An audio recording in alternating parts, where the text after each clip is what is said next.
They say money can't buy happiness, but it can certainly buy silence.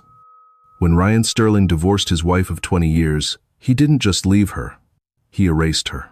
He took the house, the accounts, and even her dignity, leaving her with a suitcase of old clothes and a heart full of broken promises.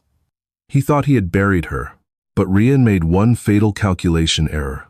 He forgot that rock bottom is the perfect foundation for an empire. Watch closely, because the moment the billionaire introduces his new partner, Ryan's face is worth every single penny she lost. The champagne in the crystal flute had gone warm. Audrey checked her watch, a delicate Cartier tank that had been a gift for her 30th birthday for the 5th time. It was 8:45 p.m. Ryan was 45 minutes late. This wasn't unusual for Ryan Sterling, the CEO of Sterling & Croft, a private equity firm that had been eating up mid-sized tech companies in Seattle for the better part of a decade. But tonight was different. Tonight was their 20th anniversary. The table at Le Bernardin was set for two, the candlelight flickering against the empty chair opposite her. Audrey smoothed the fabric of her emerald silk dress. She had spent weeks preparing for tonight. She had practiced what she would say. She wanted to talk about the disconnect between them, the coldness that had seeped into their marriage like damp rot in a foundation. She wanted to fight for them. A shadow fell over the table. Audrey looked up, a smile already forming on her lips, ready to forgive his tardiness as she always did. But it wasn't Ryan. Standing there was a man she recognized all too well, Simon LaGrange, Ryan's personal attorney. A man with eyes like a shark and a suit that cost more than most people's cars. "Simon?" Audrey asked, her voice trembling slightly. "Is Ryan okay? Has there been an accident?" Simon didn't sit. He didn't offer a sympathetic smile. He simply placed a thick, manila envelope on the pristine white tablecloth, right next to the untouched bread basket. "Ryan is fine, Audrey," Simon said. His voice was devoid of emotion, a dry rasp that sounded like sandpaper on concrete. "He isn't coming. I don't understand." Audrey reached for her purse. "Is he at the office?" "I can go too." "He isn't at the office," Simon cut in. "He's currently en route to Teterboro. He's flying to the Aspen property for the weekend. He asked me to deliver this." He tapped the envelope with a manicured finger. Audrey stared at the envelope. The noise of the restaurant, the clinking of silverware, the low hum of conversation seemed to drop away, leaving a ringing silence in her ears. She knew what was inside. Somewhere, deep down in the pit of her stomach, she had known this was coming for years. "What is this, Simon?" "Divorce papers," Simon said. "And a restraining order. Effective immediately, you are barred from the Sterling estate in Greenwich and the penthouse in Tribeca." Audrey laughed. It was a brittle, jagged sound. "A restraining order? I live there, Simon. My clothes are there. My life is there." "Not anymore," Simon replied, pulling a chair out and finally sitting down, though he didn't look comfortable. He looked like a man executing a tedious chore. "Ryan has been planning this for 18 months, Audrey. You signed the updated prenuptial agreement 3 years ago, when Ryan reorganized the company assets. Do you remember?" Audrey felt the blood drain from her face. She remembered. Ryan had told her it was a formality, a way to protect their children's future trust funds from corporate liability. "Just sign it, Aud. It keeps the wolves away," he had said, kissing her forehead. She had signed it without reading the fine print. She trusted him. That was for the company," she whispered. "It was a complete separation of assets," Simon corrected. "It states that in the event of a dissolution of marriage, you leave with what you brought into the marriage, plus a generous stipend of $10,000. $10,000 a month?" Audrey asked, hope flickering faintly. Simon shook his head slowly. "A one-time payment of $10,000. Total." The room spun. "We are worth $300 million, Simon. I helped him build that firm. I worked 2 jobs while he finished his MBA. I hosted every gala, charmed every investor. And you were compensated with a lifestyle," Simon said, standing up. "Ryan has frozen the joint accounts as of an hour ago. Your credit cards have been canceled. The car waiting outside has been instructed to take you to a motel in Queens, which has been paid for through the weekend. After that, you are on your own." "There is someone else, isn't there?" Audrey asked, her voice barely audible. She didn't look at Simon. She looked at the empty chair where her husband should have been. Simon paused. For a second, A flicker of something human crossed his face. Pity, perhaps? Or maybe just discomfort. Jessica Vane. She's 24. She was the intern on the chaotic merger last spring. They're in Aspen together. Jessica. The girl Audrey had mentored. The girl Audrey had taken out for coffee because she looked overwhelmed by the city. Audrey stood up. Her legs felt like lead, but she refused to collapse. Not here. Not in front of Simon LaGrange. Not in front of the whispers of New York's elite. Tell Rianne, Audrey said, her voice surprisingly steady, that he should enjoy the snow. Because winter is long, Simon. And it comes for everyone eventually. Simon smirked, unimpressed. Goodbye, Audrey.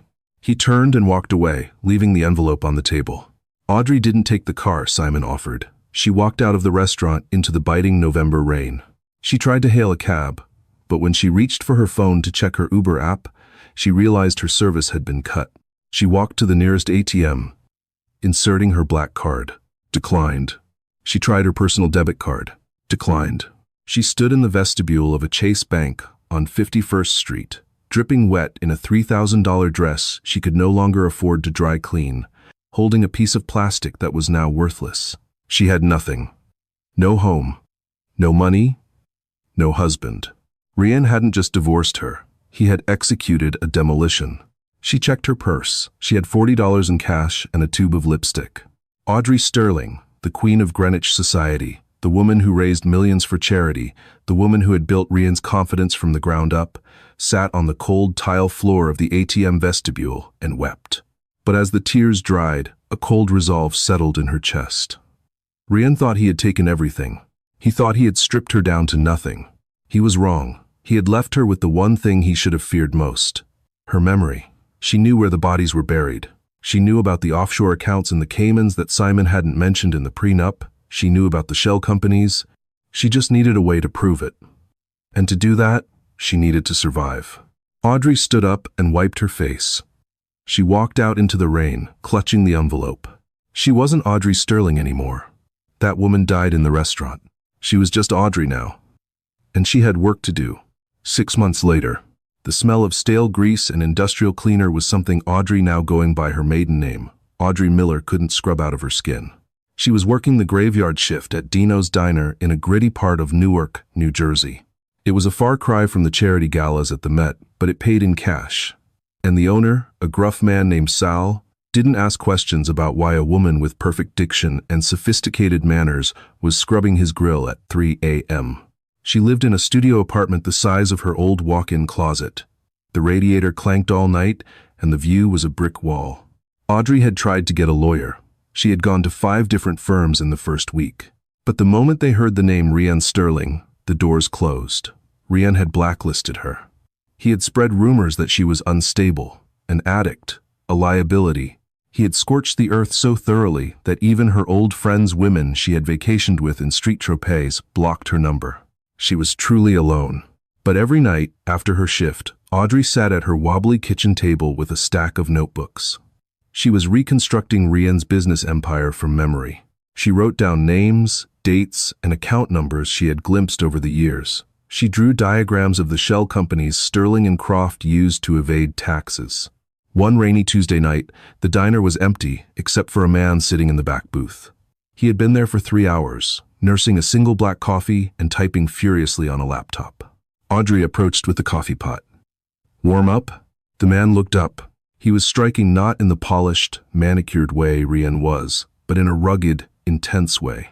He had steel gray hair at his temples and eyes that seemed to analyze everything they touched. He wore a heavy wool coat, expensive but worn. Please, he said. His voice was deep, commanding. As Audrey poured, she glanced at his screen. She couldn't help it. Old habits died hard. She saw a spreadsheet, a very complex, very disastrous spreadsheet. You're looking at the wrong variable, she said softly. The man froze. He looked at her, then back at the screen, then back at her. Excuse me? Audrey realized she had overstepped.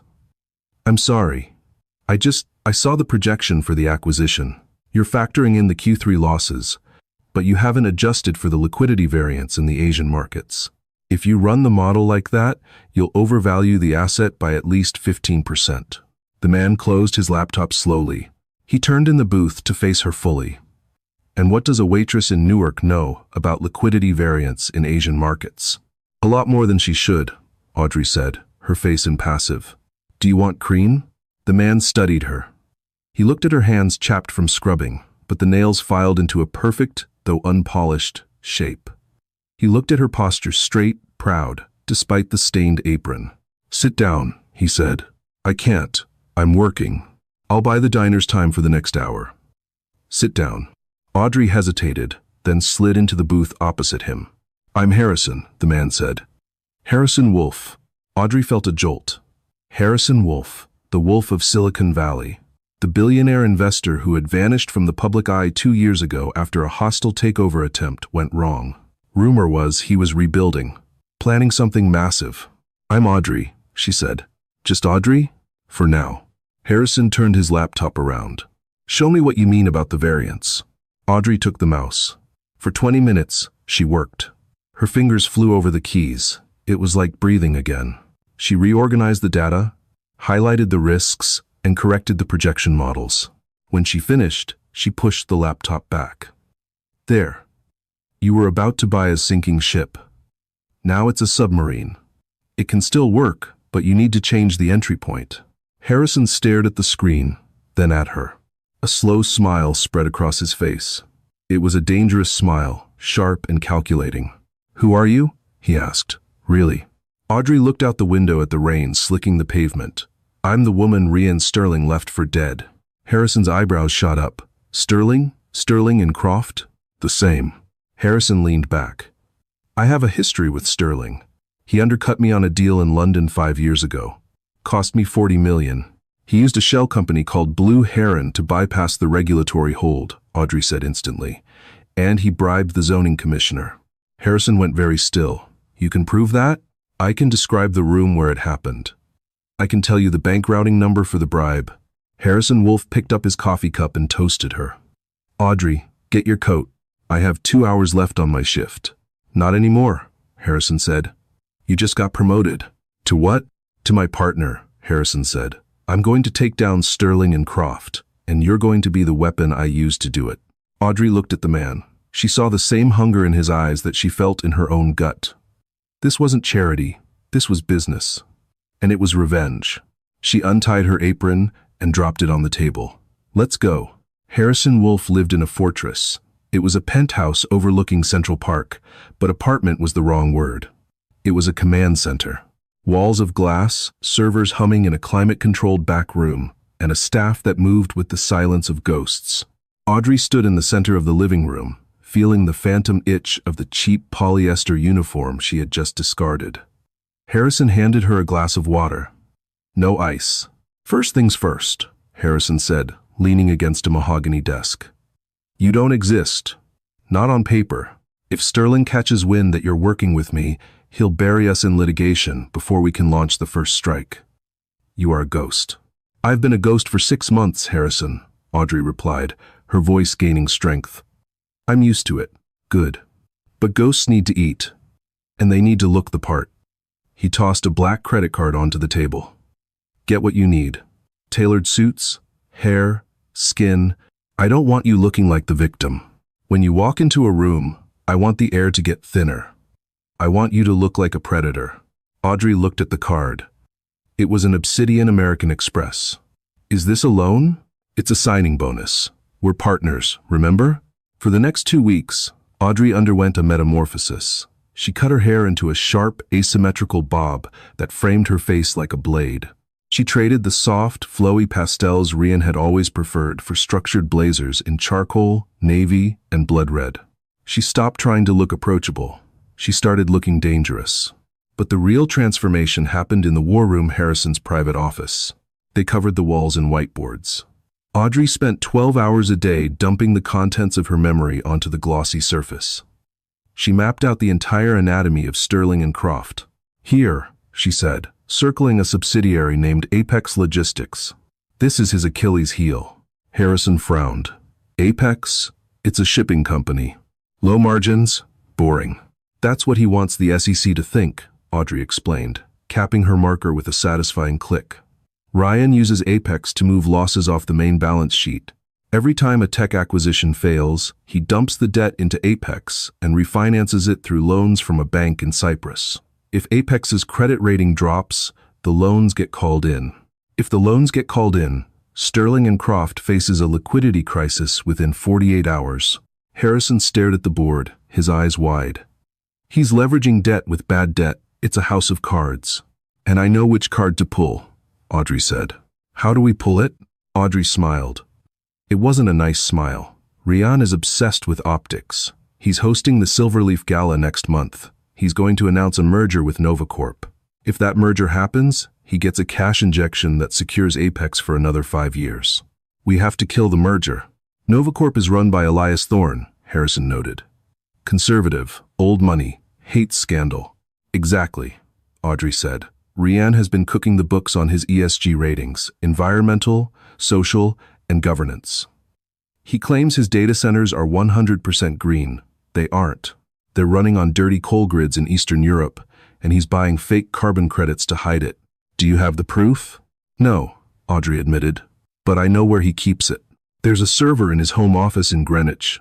It's not connected to the cloud. He calls it the vault. He thinks it's impenetrable. Harrison tapped his chin. We can't break into his house, Audrey. That's a felony. We don't have to break in, she said softly. I still have my thumbprint access to the side gate. Simon LaGrange was thorough with the paperwork, but Ryan is lazy with hardware. He never wipes the biometric data until the system requires a hard reset. He hasn't done a reset since 2018. Harrison looked at her with a mix of admiration and concern. That's risky. He took my life, Harrison. I'm taking his future. It's a fair trade. Harrison walked over to her. The tension in the room shifted. He wasn't just looking at a business partner. He was looking at a woman on the edge. He reached out, almost touching her shoulder, then pulled back. I'll handle the distraction, Harrison said. I'll trigger a sell-off of Sterling and Croft stock on the morning of the gala. He'll be glued to his phone, putting out fires. The house will be empty. And I, Audrey said, picking up her new leather briefcase, will go home for a visit. The Greenwich estate was a sprawling mansion of stone and glass, a monument to Ryan's ego. It sat on 4 acres of manicured lawn, surrounded by a high-security fence. It was raining again, ironic, Audrey thought, as she parked the rented sedan a mile down the road. The last time she was here, she was being escorted out. Tonight, she was breaking back in. Harrison had kept his word. At 9 a.m., a rumor hit Wall Street that Sterling and Croft was being investigated for insider trading. It was a fake rumor, planted by Harrison's network, but it caused the stock to dip 8%. Ryan would be in the city, screaming at his PR team. The house staff would be skeletal. Audrey wore black slacks and a turtleneck.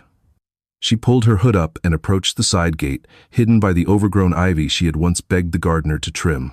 She held her breath and pressed her thumb against the cold glass of the scanner. Beep, green light. Audrey let out a shuddering breath. Laziness, she thought. Ryan's arrogance is his laziness. She slipped through the garden, avoiding the cameras she knew the locations of by heart. She used her old key hidden inside a fake rock near the patio that she had used for the dog walkers to open the French doors. The house smelled the same, sandalwood and money. But there were changes. A tacky, leopard print throw blanket on the beige sofa. Jessica, Audrey thought with a sneer. A half-empty bottle of cheap rosé on the coasterless coffee table. Audrey moved quickly. She went up the stairs to the master study. The door was locked. She didn't panic. She reached up to the top of the doorframe. There, dusty and forgotten, was the emergency key. Ryan always kept it there because he was terrified of locking himself out during a late-night work binge. She entered the office. It was cold. Audrey sat at his desk, the desk where he had signed the papers that ruined her. She booted up his private server. It asked for a password. She typed, Audrey 2004. Incorrect password. She paused. Of course. He would have changed it. She tried Money is King. Incorrect password. She tried Jessica Vane. Incorrect password. Audrey closed her eyes. She tried to think like Ryan. What did he love? What did he value above all else? Not her. Not his new girlfriend. Not even his children, really. He valued winning. She typed, Sterling Empire 1. Access granted. Predictable, she whispered. She inserted a flash drive. She found the folder labeled Project Green. She opened it. It was all there. Fake invoices, emails to the zoning commissioners in Bulgaria, admissions that the carbon credits were fraudulent. The download bar crawled across the screen. 10%, 40%. Suddenly, the front door downstairs slammed open. "I don't care what the board says, Simon." Rian's voice boomed up the stairs, echoing off the marble floors. "Fix it. I'm not losing the Novacorp deal because of some Twitter rumor." Audrey froze. He wasn't supposed to be here. He was supposed to be in the city. "Jessica is in the car. She's crying because the paparazzi harassed her," Rian shouted. "Get her a hotel. I need to get the physical files for the merger. I'm grabbing them now." Footsteps on the stairs. Heavy, angry footsteps. Audrey looked at the screen. 85%. She looked around. There was nowhere to hide. The closet? Too cliché. Under the desk? He'd see her. Bafenjajosher. The footsteps reached the landing. Bafenjajosherwu. "And Simon," Rian yelled, his voice getting closer to the door. "Find out who started this rumor. I want their head on a spike. 100%. Download complete." Audrey yanked the drive out. The doorknob turned. Audrey dropped to the floor, rolling silently behind the heavy leather couch that faced the fireplace, just as the door swung open. Rian stormed in, phone pressed to his ear. He paced the room, agitated. Audrey held her breath, her heart hammering against her ribs like a trapped bird. She could see his Italian leather shoes just inches from her face.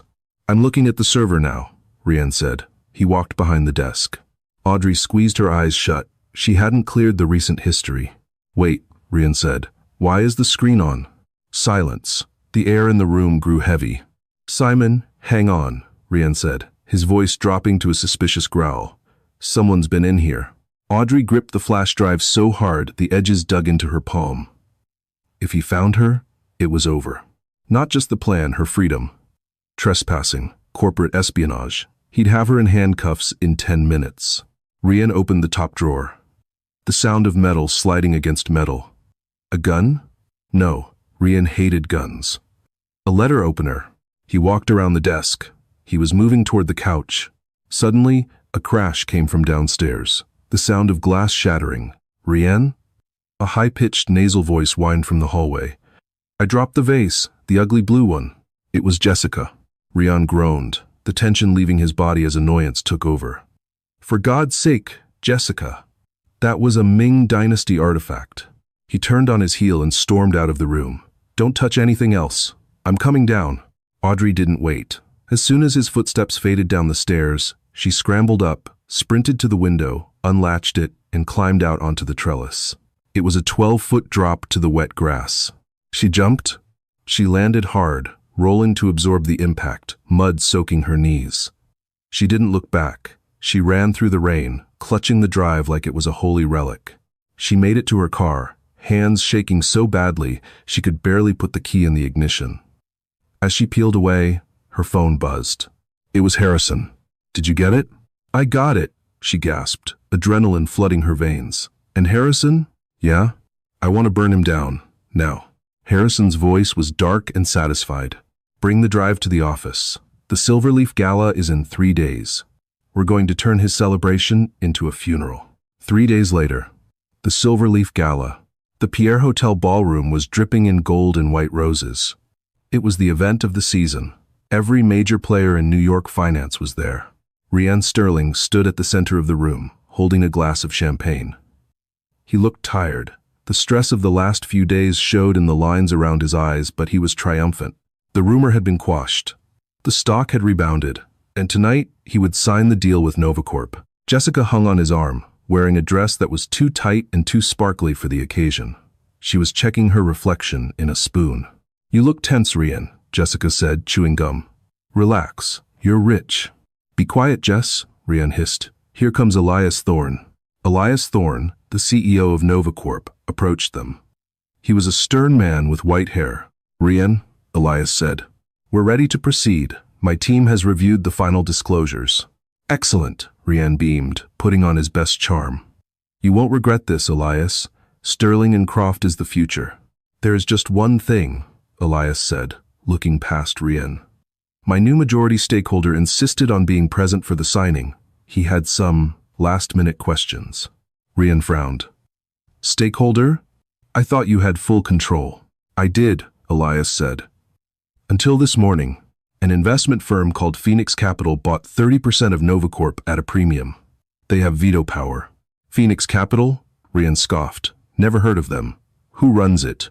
I do. The voice came from the top of the grand staircase. Rian froze. He knew that voice. But it was impossible. The entire room turned. Standing at the top of the stairs was Harrison Wolfe, looking like a king in a tuxedo. And on his arm was a woman. She wore a gown of liquid silver that clung to her curves like armor. Her hair was sharp, her makeup flawless. She radiated power, elegance, and a cold, terrifying beauty. Rian squinted. He dropped his arm from Jessica's grasp. No, he whispered. That's... The woman descended the stairs, her eyes locked on Rian's face. She didn't smile. She didn't blink. She walked right up to the group. The scent of her perfume, a custom blend of jasmine and wood smoke, hit Rian like a physical blow. Hello, Rian, she said. Her voice was smooth, cultured, and ice-cold. Audrey? Rian choked out. You. You're the waitress. You're destitute. Audrey tilted her head. I was Audrey Sterling, the wife you discarded. Then I was Audrey Miller, the woman you left to starve. She stepped closer, invading his personal space. Harrison stood behind her, a silent sentinel. Allow me to introduce myself properly, she said, loud enough for the nearby circle of billionaires to hear. I am the managing partner of Phoenix Capital, and I am the one holding the veto pen on your merger. Jessica looked between them, confused. Rian, who is this old lady? Audrey didn't even look at Jessica. Quiet, child. The adults are talking. She turned back to Rian. We need to talk about your carbon credits, Rian. And the server in your study. Rian's face went white. The blood drained from him so fast he looked like a corpse. The glass of champagne slipped from his fingers and shattered on the floor. Audrey smiled. Oops, looks like you dropped something. Again, the silence in the ballroom was absolute. The string quartet had stopped playing.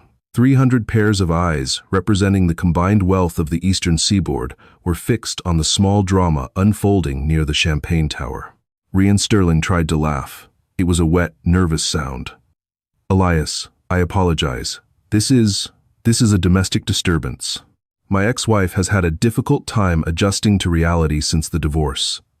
She's clearly delusional. He gestured frantically to security. Get her out of here. 2 burly guards in black suits stepped forward. Touch her, Harrison Wolfe said, his voice low but carrying the weight of a sledgehammer, and I will buy the security firm you work for and fire you before you hit the floor. The guards hesitated.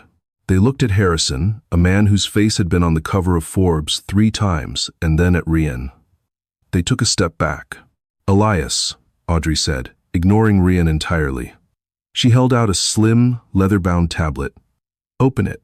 Folder 3. File name Apex, Protocol. Elias Thorne took the tablet, his brow furrowed as he tapped the screen. Don't look at that, Elias. Rian lunged forward, grabbing at the device. It's fabricated. She's trying to sabotage the deal. Harrison stepped in between them, catching Rian's wrist in midair. Harrison didn't look like a fighter, but his grip was iron. He shoved Rian back, hard enough that the CEO stumbled into a waiter, sending a tray of canapes crashing to the floor. Let him read. Rian, Harrison said. Elias scrolled.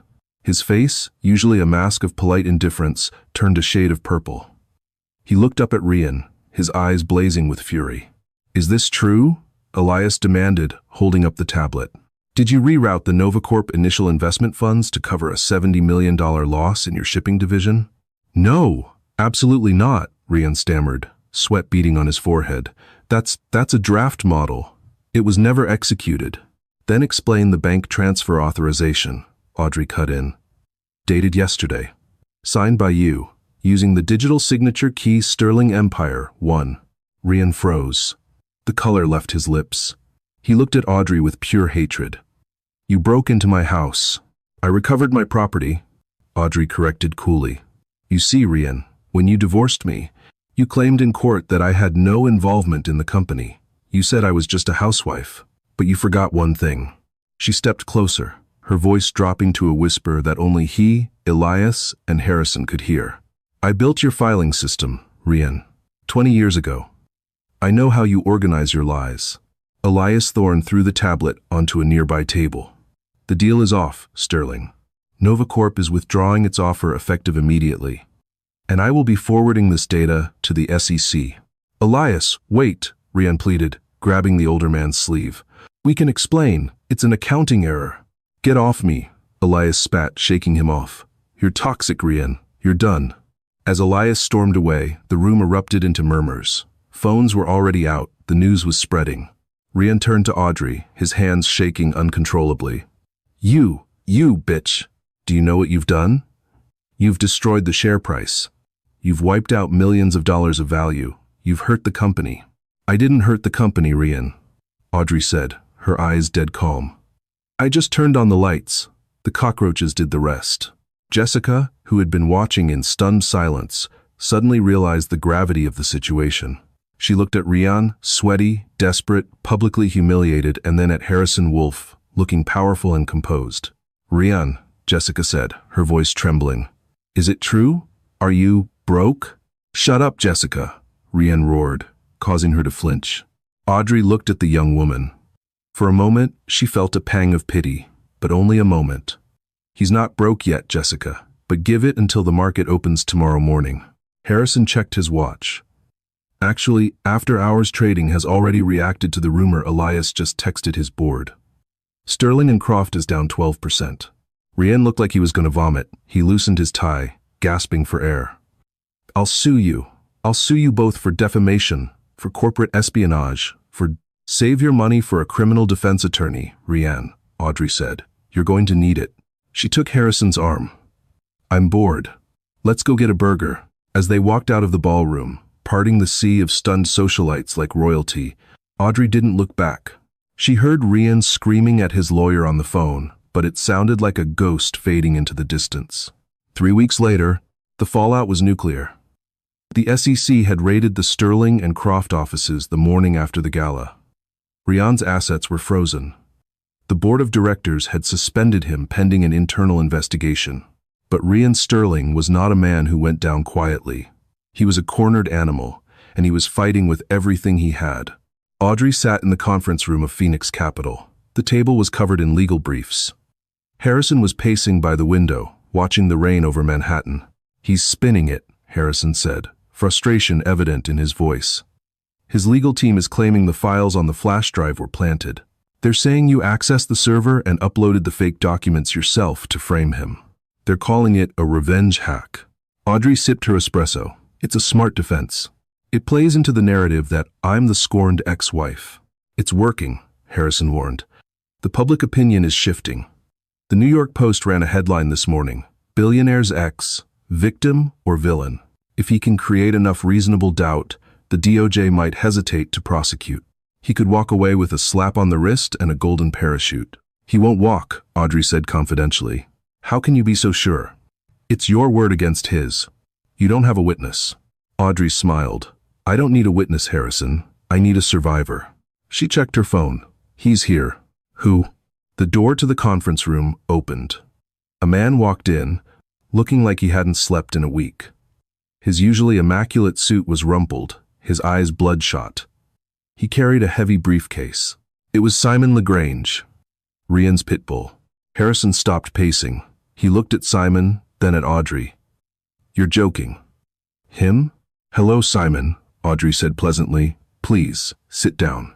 Simon sank into a chair. He looked defeated. He's going to hang me out to dry, Audrey. He's telling the feds that I orchestrated the Apex scheme, that I acted without his knowledge. I know, Audrey said. I read his affidavit this morning. He calls you a rogue attorney. Simon let out a bitter laugh. I covered for him for 20 years. I hid the mistresses. I paid off the zoning boards. I drafted the prenup that screwed you over. And this is how he repays me?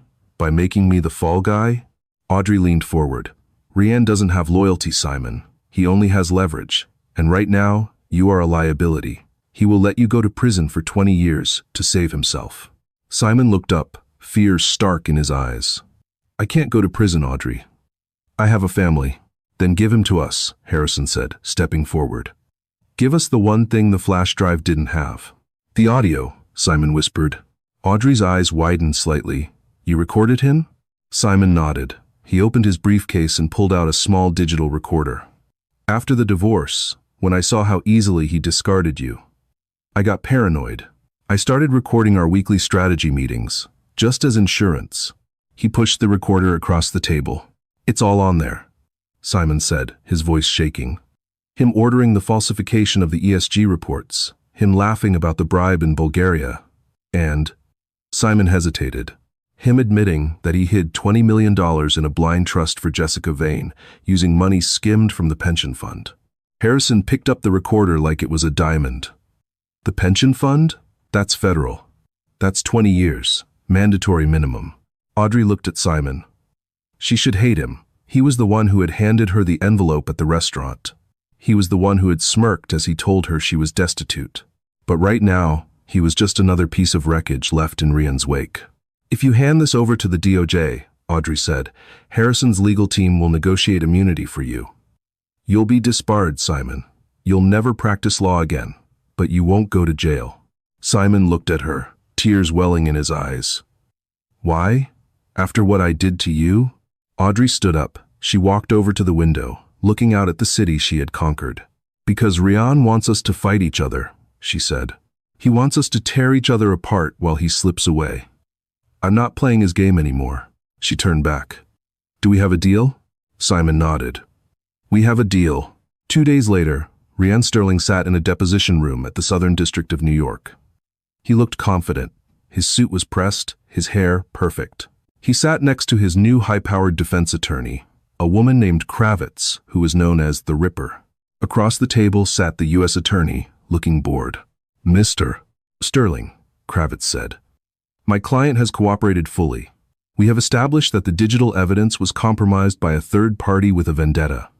Unless you have something else, we are done here. Rhiann smirked.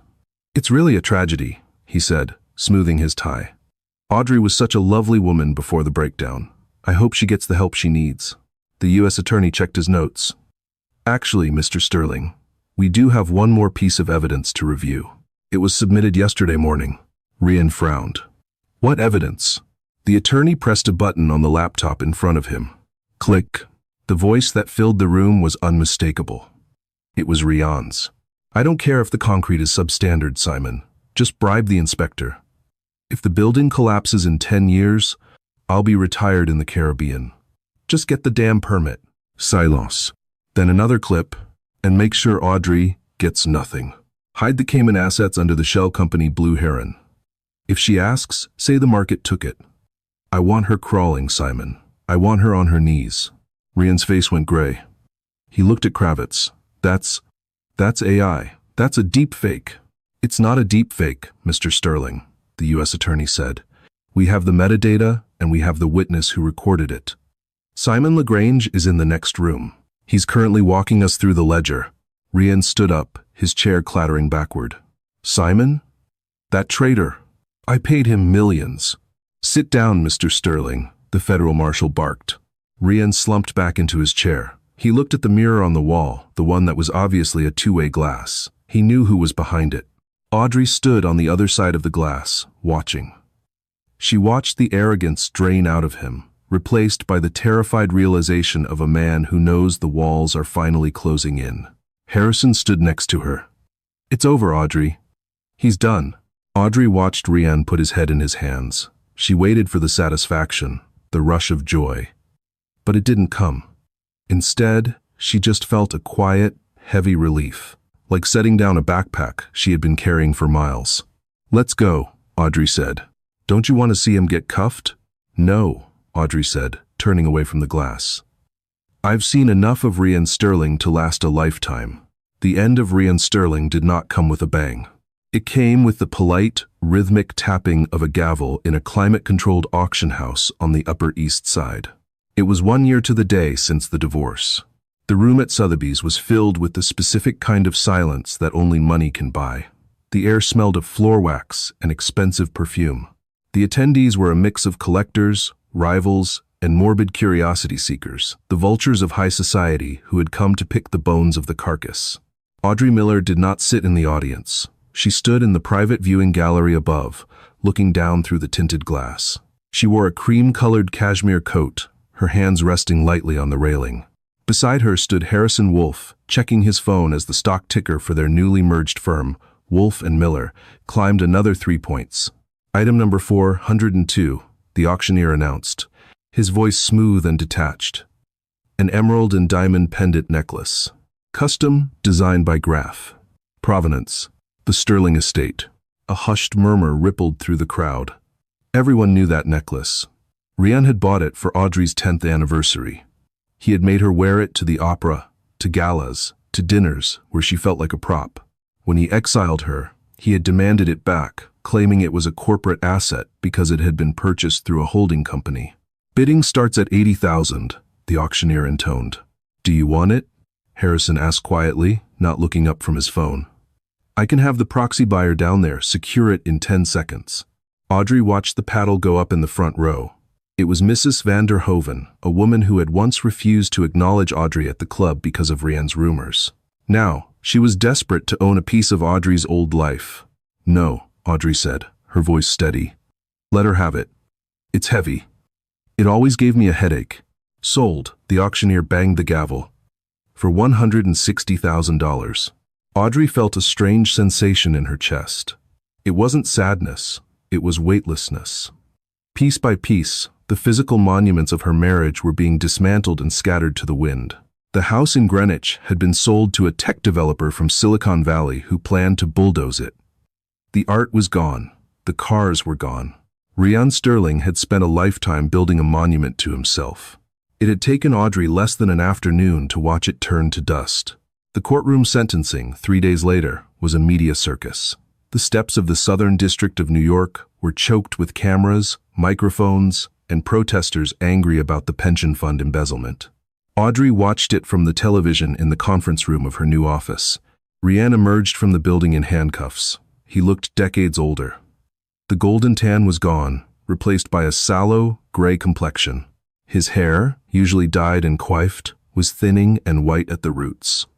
He didn't look like a titan of Wall Street anymore. He looked like a frightened old man who had forgotten where he parked his car.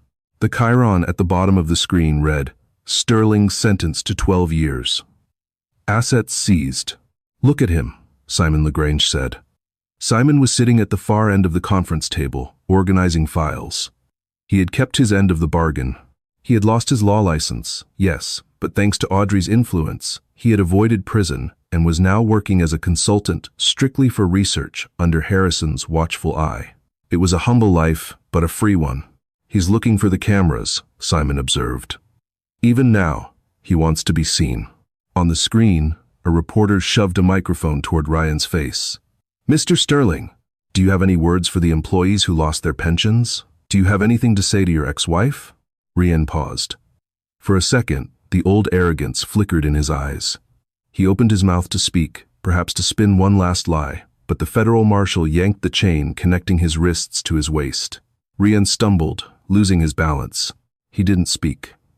He just lowered his head and was shoved into the back of the black SUV. And just like that, Harrison said, clicking the remote to turn off the TV, the era is over. What about the girl? Audrey asked. Jessica. Harrison slid a glossy magazine across the table. It was the latest issue of Vanity Fair. The cover featured Jessica Vane, looking somber in a black turtleneck, with the headline, I was his prisoner too, my truth. She's pivoting, Harrison said with a cynical smirk. She claims she was young, naive, and manipulated by a narcissist. She signed a book deal for 7 figures. She's calling herself a survivor. Audrey picked up the magazine. She looked at the girl who had sneered at her in the living room. The girl who had called her an old lady. Let her have the money, Audrey said, tossing the magazine into the recycling bin. She's going to need it. Being famous for being a fool is an expensive lifestyle to maintain. Audrey stood up and walked to the floor-to-ceiling window. The view of Manhattan was breathtaking. From here, the people looked like ants.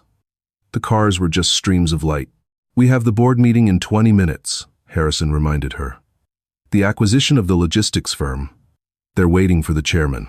Audrey stared at her reflection in the glass. She saw a woman in a tailored navy suit, sharp and powerful. A woman who ran a billion-dollar hedge fund. A woman who had destroyed her enemies without ever raising her voice. But she also saw the ghost of the woman who had sat on the floor of a vestibule in Queens, crying over a declined debit card. "Harrison," she said softly. "Yeah? I'm not coming to the meeting." Harrison paused.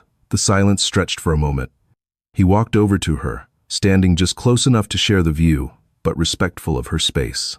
"Audrey, this is the biggest acquisition of the quarter. You built the strategy." "I know," Audrey said. "And the strategy is sound. You can execute it. I trust you." She turned to face him. Harrison Wolfe, the man who had found her in a diner and given her a sword when she needed a shield. Over the last year, their partnership had been electric, intense, and strictly professional, though everyone in the office speculated otherwise. "Where are you going?" Harrison asked. His eyes searched hers, looking for a crack in the armor. Audrey smiled. It wasn't the shark-like smile she used in negotiations. It was genuine. "Do you know what day it is, Harrison?" He frowned, thinking. "It's Tuesday, quarter close." "It's November 14th, she said. Harrison's eyes widened slightly. He remembered the story she had told him that first night in the diner. The anniversary. "The anniversary of the night I died," Audrey corrected. "And the night I was born." She picked up her purse. "For 20 years, Harrison, I waited for a man to show up. I sat at a table and checked my watch and made excuses for him. I measured my worth by his schedule." She walked to the door, then stopped and looked back. "Today, I'm taking myself to dinner. And I promise you, I won't be late." Harrison smiled, a slow, warm expression that reached his eyes. "Enjoy the champagne, Audrey. You earned the whole bottle." The rain was falling in New York, just as it had been a year ago. Audrey didn't run from it this time. She walked under the awning of Le Bernardin, the droplets glistening on her coat like diamonds. The maitre d' at the front desk looked up. He was the same man who had been there that night, Henri. He froze when he saw her. He remembered the scene. He remembered the lawyer, the envelope, the humiliation. Mrs. Sterling," Henri stammered. We didn't expect you. I assume you are looking for?" "It's Miss Miller," Audrey said, her voice calm and commanding. "And I'm not looking for anyone, Henri. I'm looking for a table." Henri straightened his tie. "Of course, Miss Miller. Do you have a reservation?" "No," Audrey said. She looked him in the eye. "But I think you can find room for the owner of the building." Henri's jaw dropped slightly. He quickly checked his screen and saw the update in the property management logs that had come through that morning. Wolfe and Miller Holdings. "Right away, Miss Miller," Henri whispered, terrified. "Right this way." He led her through the hushed dining room. He tried to guide her to a secluded booth in the back, away from prying eyes. "No," Audrey said, stopping in the center of the room. She pointed to a prime table near the window, table 4, the same table where Simon Lagrange had ended her life. "I'll sit there." "But, Miss Miller," Henri said nervously, "that is a table for 2. "I know," Audrey said. She sat down. The chair opposite her was empty. The candle flickered against the crystal. The noise of the restaurant buzzed around her. A waiter appeared instantly. "Champagne, madam?" "The vintage Krug," Audrey said. "The 1998. When the glass arrived, golden and effervescent, Audrey didn't drink it immediately. She looked at the empty chair across from her. For a long time, that empty chair had represented rejection. It had represented the space Rian refused to fill. It had represented her loneliness. But tonight, looking at it, Audrey realized something profound. The chair wasn't empty because she was alone. It was empty because she didn't need anyone to prop her up anymore. She had lost the husband who didn't love her. She had lost the fake friends who only loved her status. She had lost the naive girl who thought she needed permission to exist. She raised the glass to the empty chair. "To Audrey," she whispered. She took a sip. It was cold, crisp, and perfect. She looked out the window at the city rain, watching the world move on. Her phone buzzed in her purse, probably Harrison, or the board, or a broker trying to sell her a jet. She let it ring. Audrey Miller took a piece of warm bread, buttered it slowly, and took a bite. It was the best meal she had ever had. What a journey. Audrey didn't just get even. she got everything. It's a powerful reminder that sometimes, when life or a ruthless ex-husband strips you down to nothing, they're accidentally giving you a clean slate to build something unstoppable. Ryan thought he was burying her, but he didn't realize she was a seed. If you enjoyed this story of betrayal, strategy, and ultimate redemption, please smash that like button. It really helps the channel grow. And if you want more stories like this one, make sure to subscribe and hit the bell icon so you never miss an upload. What did you think of Jessica's fate? Did Ryan get what he deserved? Let me know in the comments below. Thanks for watching, and I'll see you in the next story.